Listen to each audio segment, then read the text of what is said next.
이제 LA 지역에서 목회를 할 때 함께 목회를 했던 분 중에 한 분은 이종용 목사님이 계십니다. 아시는 것처럼 그분이 대중가요 가수 출신이잖아요. 1970년, 80년대 잘 나가던 인기 가수였습니다. 그분이 히트곡 중에 너라고 하는, 그리고 겨울나이, 그 다음에 난 바보처럼 살았군요, 그 노래가 있습니다. 이번에 1975년도에 한국 그 가요대상이라고 하는 그 가요대상이 시상되어지는 그날입니다. 그날 그분이 가수왕 시상을 받는 날인데, 그날 대마초 소지자로 경찰에게 구속이 됩니다. 그래서 이제 감방에 들어가게 됐어요.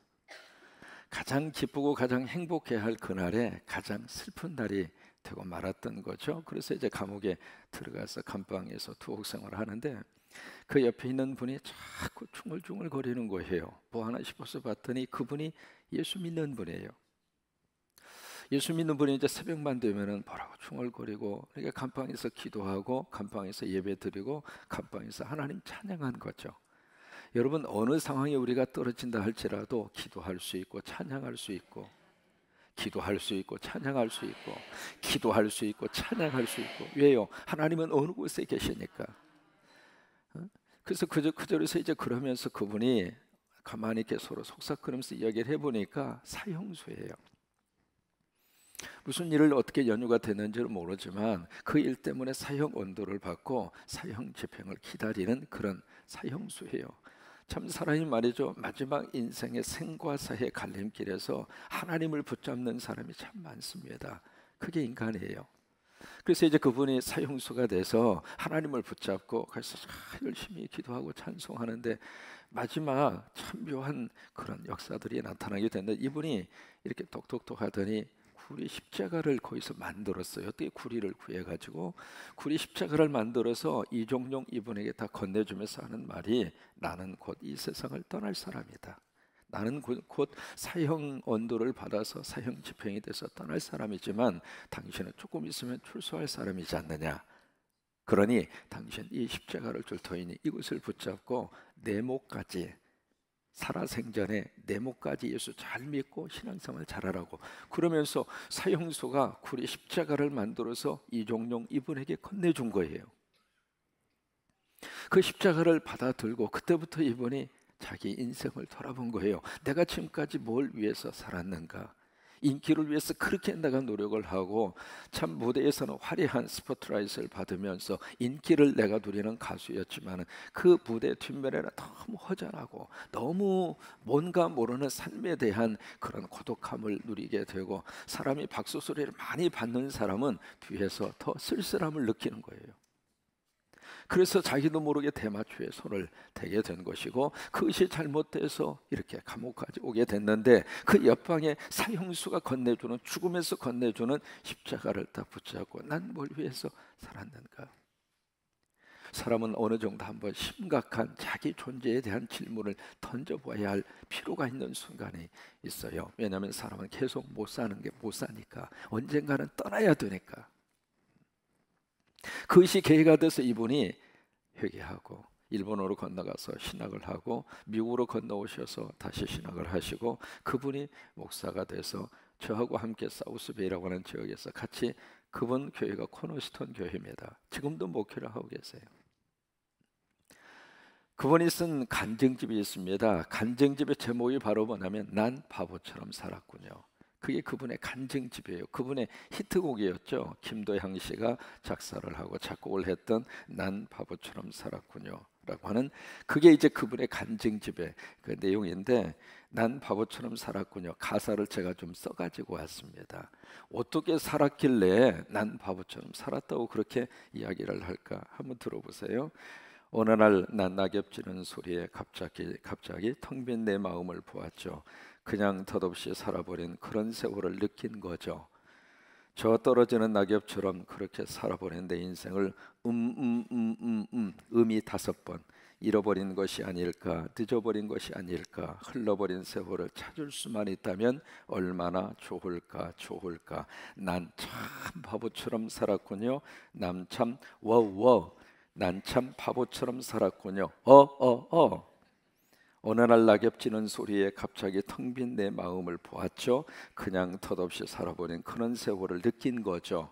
저 떨어지는 낙엽처럼 그렇게 살아버린 내 인생을 5번 잃어버린 것이 아닐까, 늦어버린 것이 아닐까, 흘러버린 세월을 찾을 수만 있다면 얼마나 좋을까.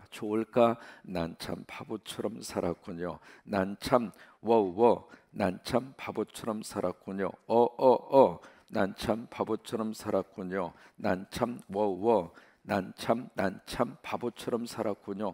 계속 난 참 난 참 바보처럼 살았군요.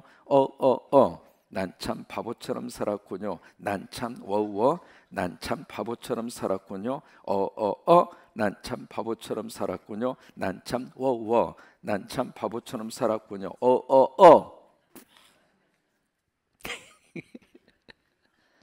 이게 그 난 바보처럼 살았군요 그 노래의 가사입니다. 지금 우리가 전도서를 앞에 놓고 읽으면서 솔로몬의 고백도 똑같은 고백을 우리가 읽을 수가 있어요. 하나님 앞에서 보니까 젊은 날 자신이 살아온 인생이 난 바보처럼 살았구나. 우리가 이 새벽기도 총증후를 통해서 이 질문 앞에 우리가 다시 한번 어떻게 하면 우리가 살만나는 인생을 살아갈 수 있을까?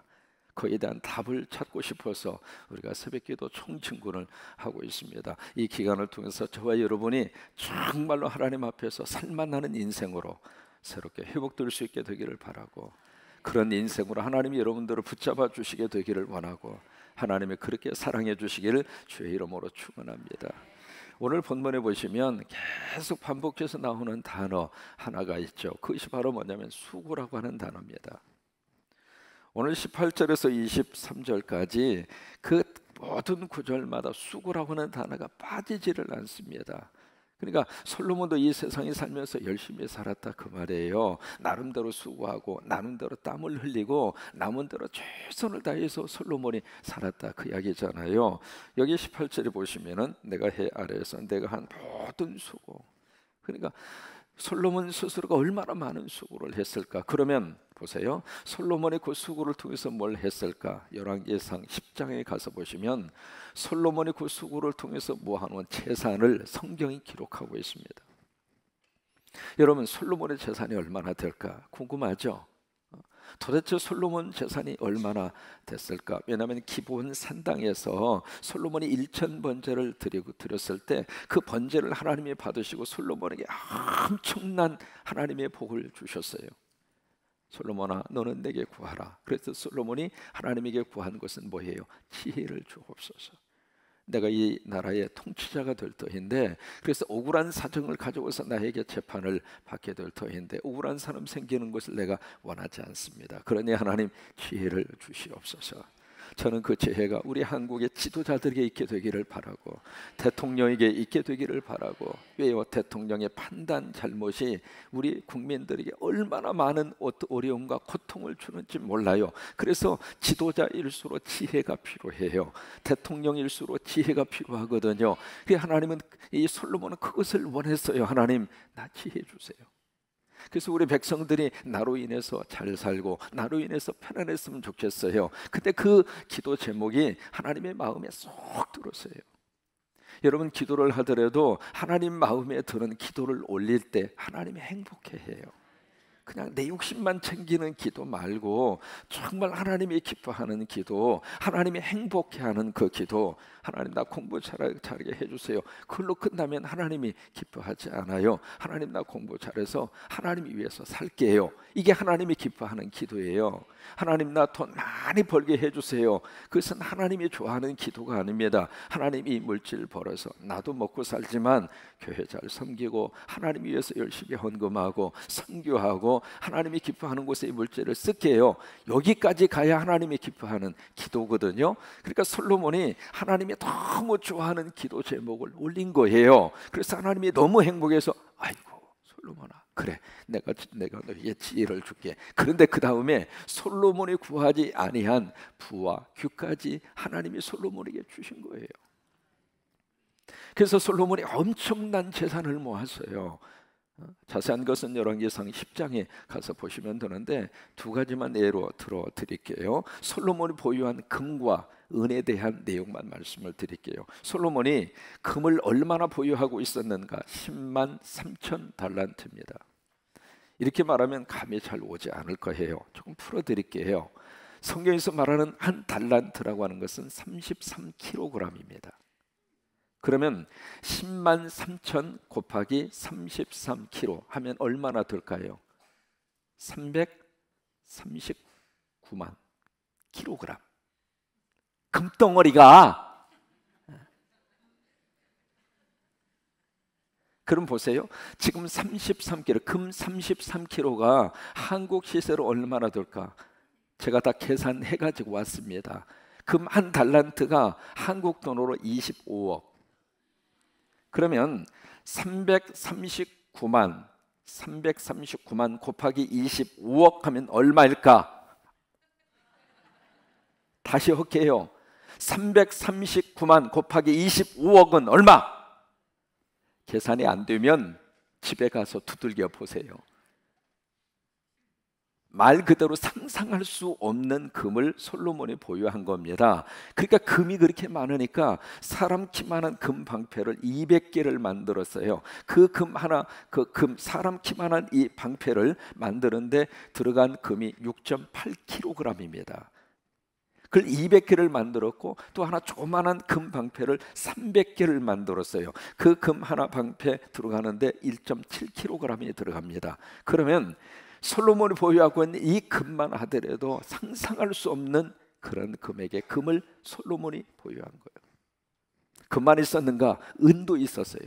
은이 6만 달란트. 안 놀라셔도 저도 별로 놀랄 일이 없습니다. 왜요? 지금 머릿속에 생각이 계산이 되지 않는 거예요. 그러니까 솔로몬이 보유한 이 재산은 상상할 수 없는 정도의 재산을 가지고 있었다는 이야기죠. 이렇게 비교를 해볼까요? 지금 전 세계적으로 가장 큰 부자가 누구예요? 빌 게이츠. 480억. 한국 돈으로 계산하면 55조. 한국에서 가장 큰 부자가 누구예요?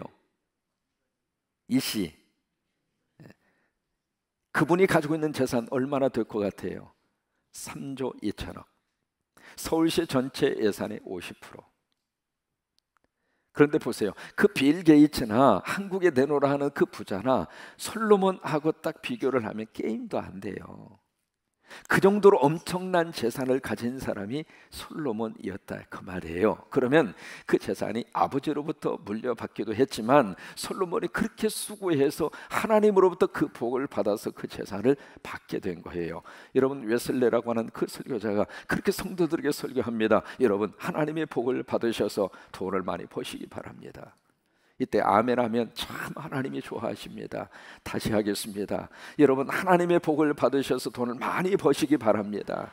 그래서 성도들이 아멘 하죠. 왜요? 저도 아멘 하고 싶어요. 왜? 목사에게 돈이 많으면 쓸 데가 많아요. 그러니까 하나님 나 물질 주시옵소서. 근데 제가 지금까지 목회하면서 제가 목회한 교회마다 항상 하나님이 예산을 자꾸 늘려주셨어요. 아무튼 성광교회는 앞으로 예산이 더 늘어나게 될 거예요. 전주에서 목회할 때 처음에 들어갈 때 예산보다 나올 때 예산이 2배로 뛰었어요. 또 놀래주시면 참 피차가네 좋아요. 아무튼 하나님 물질을 많이 주시면 하나님을 위해서 쓰겠다 이거예요. 나를 위해서 쓴다면 그렇게 달라고 할 필요가 없죠. 그러나 하나님을 위해서는 물질이 필요하거든요. 교회당 짓고 그리고 십자가 짓고 이번에 필리핀 달리 교회 거기에 지폰이 탁 사서 주었는데 이제 사진 보여드릴 거예요. 얼마나 거기다가 성광 살림 1호차 하 붙여가지고 거기 이렇게 붙여가지고요 성광 살림 1호차 왜요? 1호차로 한 이유는 2호차를 앞으로 하고 싶어서 그런 거예요. 거기다 딱 붙여가지고 사진 이렇게 보내왔는데 세상에 거기에 있는 우리 한국의 원 목사님 달리교회 그냥 너무 행복해가지고 여기까지 붙어버렸어. 너무 좋아가지고 그 사진을 딱 보는 순간에 내 차 사는 것보다 더 행복하더라고. 얼마나 좋은지. 왜? 하나님이 좋아하는 일, 하나님이 좋아하는 일. 여러분들이 바친 헌금이 그렇게 멋지게 쓰임을 받고 있는 거예요.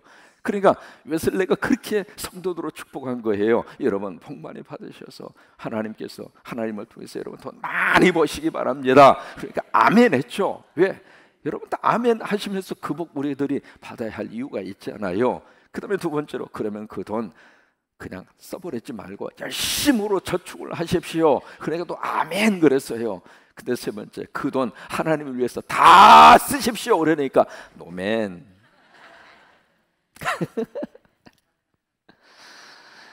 솔로몬이 수고를 해서 그 엄청난 재산을 모았어요. 모아서 어떻게 했는가? 자식에게 물려줍니다. 그게 18절이에요 18절에 보시면, 내가 해 아래에서 내가 한 모든 수고를 미워하였노니 이는 내 뒤를 이을 이에게 어떻게 남겨줬다, 유산으로 남겨줬다, 그 말이에요.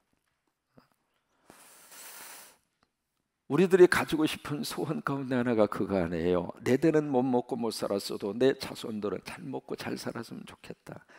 누구나 다 갖는 부모의 소원이잖아요. 그래서 아파트 한 채라도 물려주고 싶고 땅떼기라도 물려주고 싶고, 그 누구나 다 갖는 아름다운 마음이에요.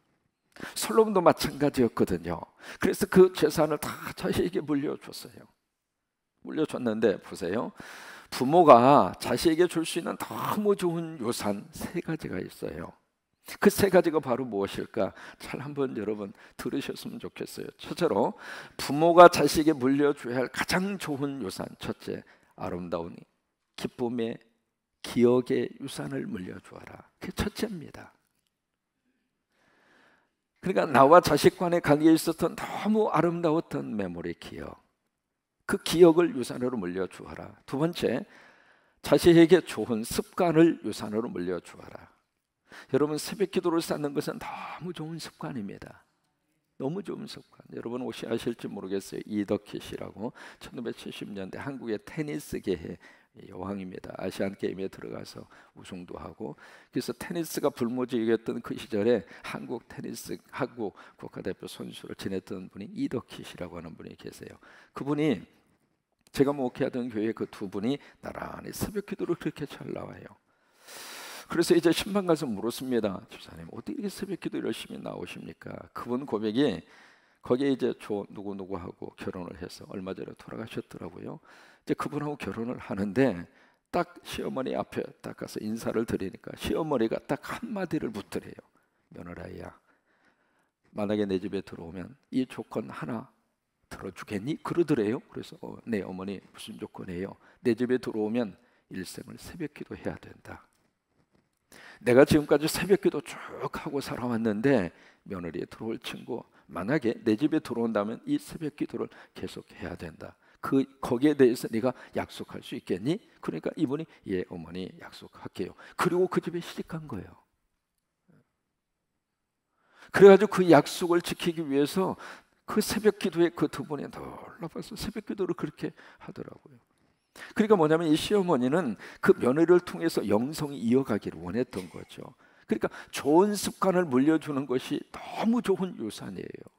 좋은 습관. 그 다음에 세 번째로, 삶에 있어서 고상한 인격과 삶의 가치관을 물려주는 것이 좋은 유산이다. 그런 거예요. 뭐냐면 우리 부모들이 그냥 열심히 사는 모습 보여줘야 합니다. 그런데 그 삶에 대한 목적이 오로지 돈, 오로지 돈, 오로지 돈, 돈밖에 모르는 모습을 자식에게 보여주면 그 자식은 나중에 안 돼요. 안 된다. 솔로몬이 잘못한 것 가운데 하나가 그 자식이 엄청난 유산을 물려줬는데 그냥 돈만 물려준 거예요. 돈만. 그러니 그 다음에 그 자식이 어떻게 그 돈을 가지고 관리를 하겠어요? 그 다음에 19절을 보세요. 솔로몬은 그것을 예측하고 이 전도서를 씁니다. 19절, 그 사람이 지혜자일지 우매자일지 누가 알냐마는 내가 해 아래에서 내 지혜를 다하여 수고한 모든 결과를 그가 다 관리하리니 이것도 헛되도다. 그러면 그 다음에 르호보암, 그 자식이 그것을 받았는데 제대로 관리했는가? 아니에요. 결론적으로 말씀드릴게요. 나라를 두 쪽 냈어요.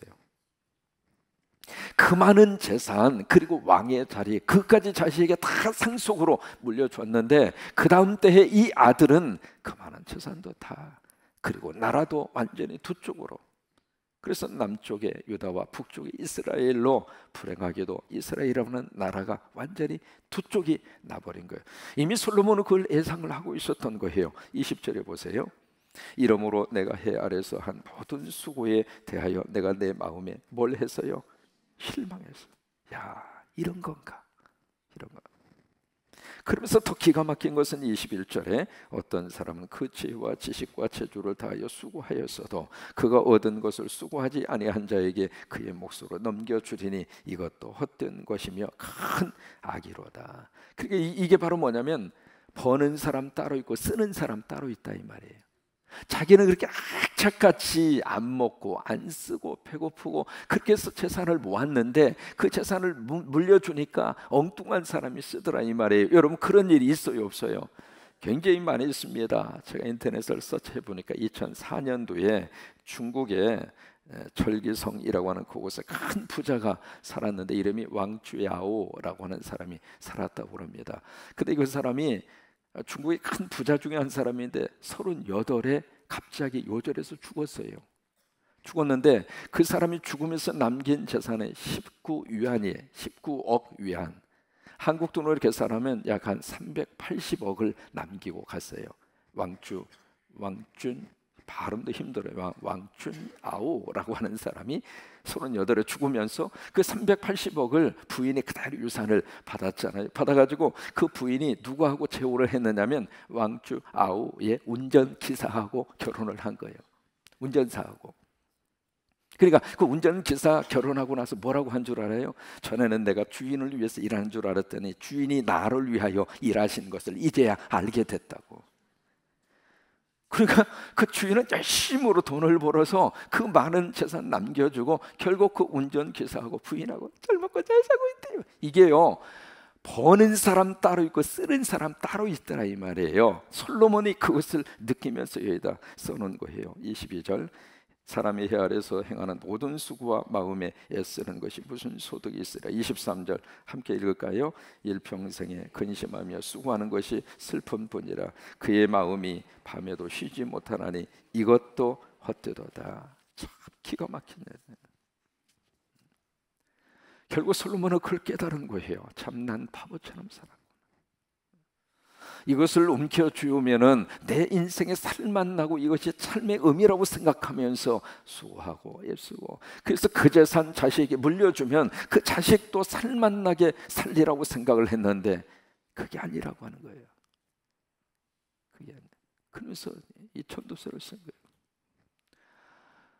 학자이면서도 그리고 교수이면서도 정치인이면서도 목사인 분 중에 제임스 제이니라고 하는 분이 계십니다.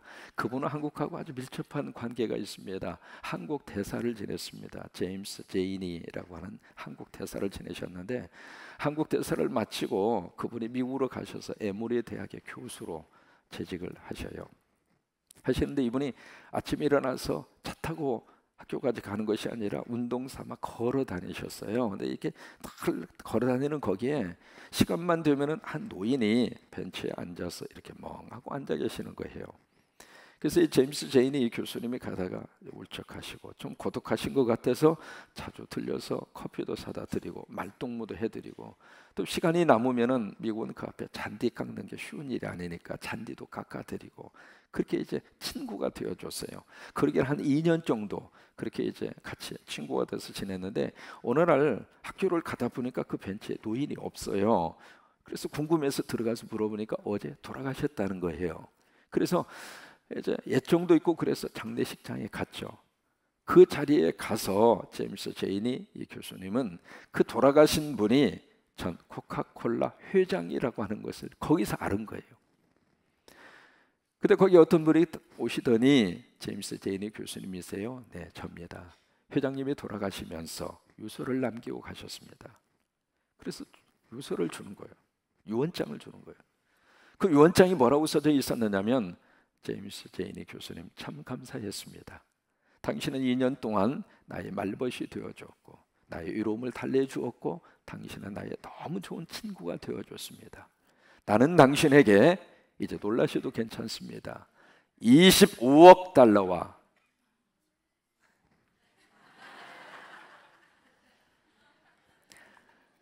25억 달러와 코카콜라 전체 주식의 5%를 당신에게 주겠습니다.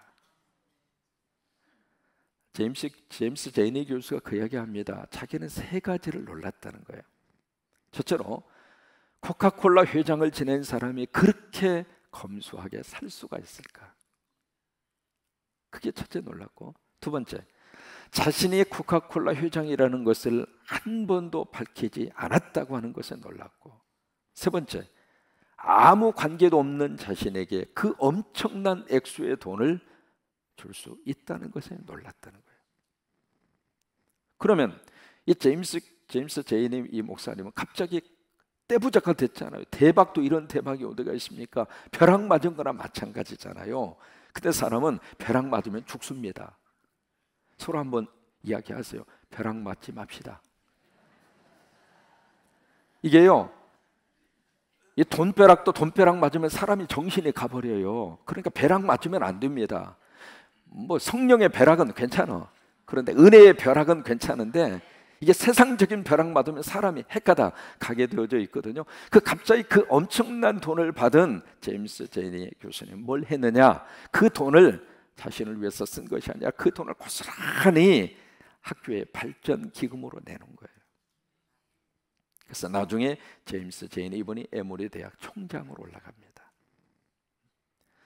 사람의 그릇은 돈을 맡겨보면 알아요. 거기에 따라서 그 그릇이 큰지 작은지. 그릇이 작은 사람은 돈 조금 있으면 막 세상에 막 어깨에다 힘주고 그냥 돈 자랑하느라고 볼일 못 봐. 그릇이 작은 거야, 그릇이. 그릇이 큰 사람은 아무리 많은 물질을 맡겨두어도 그 물질 가지고 허세를 떨거나, 그 물질 가지고 물질 없는 사람 없이 여기거나, 그 물질 가지고 교회 앞에 와가지고 그냥 내가 헌금했다 이거야. 목사님 내가 헌금 좀 했다 이거야. 꼴값하고 자빠졌네. 그릇이 작. 여러분, 하나님 앞에서 큰 하나님의 사람들이 돼서 하나님이 많이 담아주어도 그것을 잘 관리하는 지혜로운 하나님의 사람이 될 수 있게 되기를 바라고, 여러분 조금 담아주셔도 그 안에서 하나님 감사하고 살면 되잖아요. 그러니까 어떤 경우를 하나님이 주신다 할지라도 오늘 이 솔로몬의 고백을 들으면서 그 많은 엄청난 것을 자식에게 줬지만 의미가 없었다 이 말이에요. 여러분, 땅의 유산을 주려고 그렇게 애쓰지 마시고 여러분 살아생전에 애지가는 것은 쓰세요. 애지가는 것은 쓰세요. 그리고 맛있는 것도 사 드시기를 바라고, 010-7270-1338 기억하고 있다가 전화해서 같이 먹자고. 맛있는 거 있으면 그냥 안 먹고 안 쓰고 해서 자식에게 물려주려고 그냥 허리띠 졸라매지 말고, 왜? 여러분 생전에 쓰세요. 아멘도 아니요. 여행도 가세요. 목사님 돈이 있어야 가지. 아파트 잡혀, 은행에 잡히면 여행 갈 수 있는 돈은 나와. 그러니까 여러분 쓰세요. 자식은 어떻게 될까? 더 잘 먹고 더 잘 삽니다. 우리가 물려주지 않아도, 왜? 모르겠어요. 여러분 가운데 부모로부터 얼마나 많은 재산을 물려받아서 그것을 토대로 해서 일어섰는지는 모르지만, 그렇지 않아도 다 일어섭니다. 하나님 붙잡으면 다 살아요. 하나님 붙잡으면 살만나게 살 수 있어요. 그러니까 내가 내 자식을 위해서 그냥 저기 하지 말고, 우리가 버는 거 하나님을 위해서 열심으로 쓰고, 교회를 위해서 열심으로 쓰고. 그래서 우리가 지금은 새벽마다 기도 제목 쓰고 하나님 앞에 이거 왜 하느냐면은요, 그거 참 목사가 헌금 모아가지고 내 주머니에 넣고 싶어서 하는 게 아니에요. 그러니까 그 헌금 모아서 참 하나님이 기뻐하는 일을 위해서 쓰고 싶어서 그런 거예요. 그것도 훈련입니다. 매번마다 작든 많든 그걸 떠나서 내가 하나님의 이름으로 물질의 훈련을 하는 거예요. 그게 평소에 훈련을 해야 하나님이 많은 것을 맡겨도 정신 차리고 하나님을 위해서 쓰니까. 그거 안 하는 사람은요, 갑자기 많은 물질을 맡으면 사람이 돌아버려요. 돌아보면 제명이 못 살아요. 오늘 하루 하나님 앞에서 살만난 그런 대보름이 되시기를 바랍니다.